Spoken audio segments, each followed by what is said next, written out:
Sobre todo fue una guerra de innovación y avances tecnológicos sorprendentes, desde los cielos hasta la profundidad de los océanos.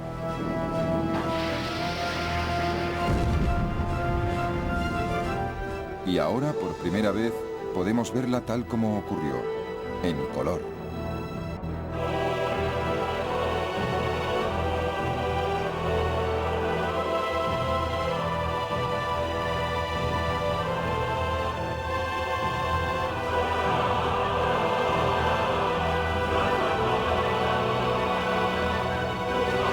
Primera Guerra Mundial en color.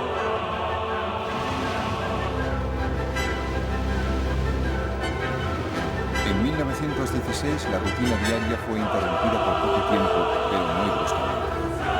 Cuando Alemania declaró la segunda campaña de guerras submarinas sin restricciones, vio que necesitaba una nueva táctica naval y nombró a un nuevo comandante en jefe de la Armada muy agresivo, el almirante Reinhard von Scheer.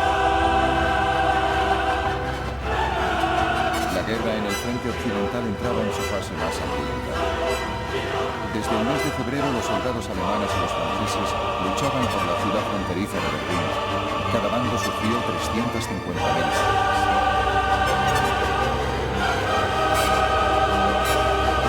Los comandantes navales alemanes comprendían que no podían quedarse sentados viendo cómo masacraban a sus soldados. Tenían que hacer algo. Al almirante von Scheer se le ocurrió un plan para tender una emboscada y destruir parte de la gran flota británica. Usando sobre todo documentos gráficos de ejercicios navales, es posible reconstruir lo sucedido.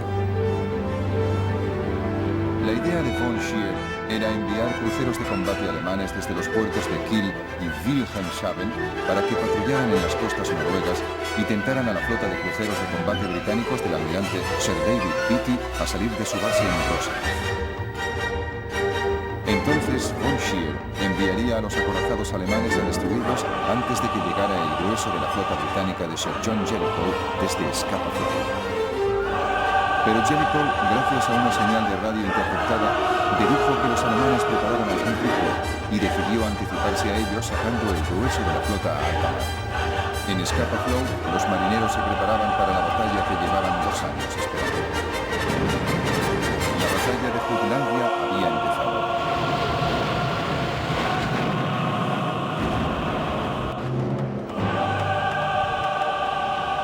Esa misma noche la flota de Beatty zarpó desde Rosyth.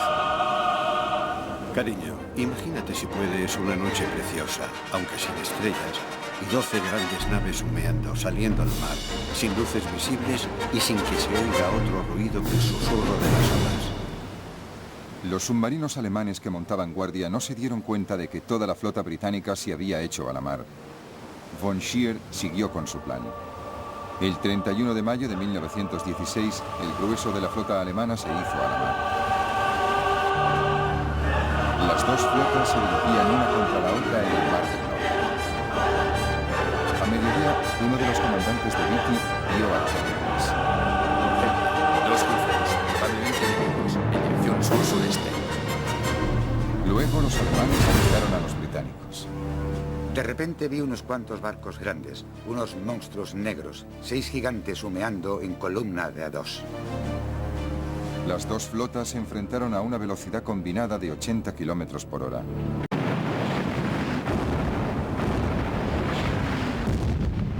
La primera parte fue un gran desastre para los británicos.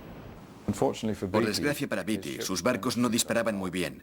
2 barcos británicos, el Queen Mary y el Indefatigable, estallan y se hunden, perdiendo a casi todas sus tripulaciones.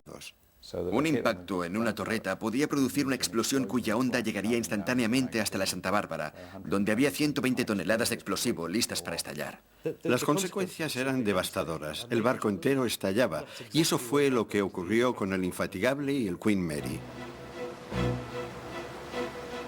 Con sus barcos dañados, Beatty se dirigió hacia el norte para encontrarse con la flota de Jellicoe.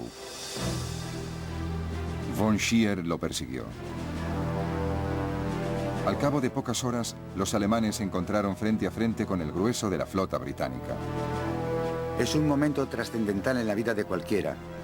Recuerdo que pensé para mí, hemos perdido mucho y más que vamos a perder, pero no nos importa perder lo que haga falta mientras se enfrenten las dos flotas. Entonces la Marina británica demostró su superioridad.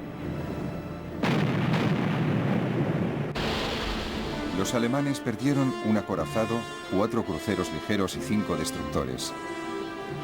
Pero los británicos también perdieron otro crucero de combate, el Invincible. De casi 1000 hombres a bordo, solo 6 sobrevivieron. La tripulación de otro barco cercano, el Indomitable, vio como se hundió.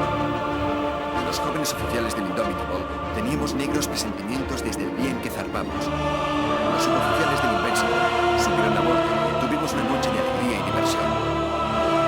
Ahora, todos duermen en el fondo del mar.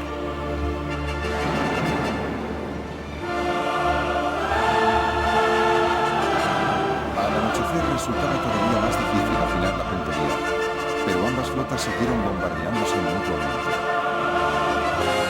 La noche fue quizás más extraña y espantosa que el día.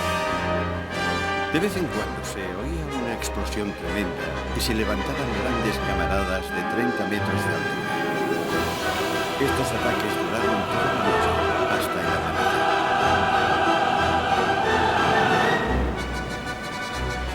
En la oscuridad, la flota alemana huyó hacia su país y escapó sin ser vista. El 1 de junio por la mañana, los alemanes se acercaban a los puertos seguros de Kiel y Wilhelmshaven.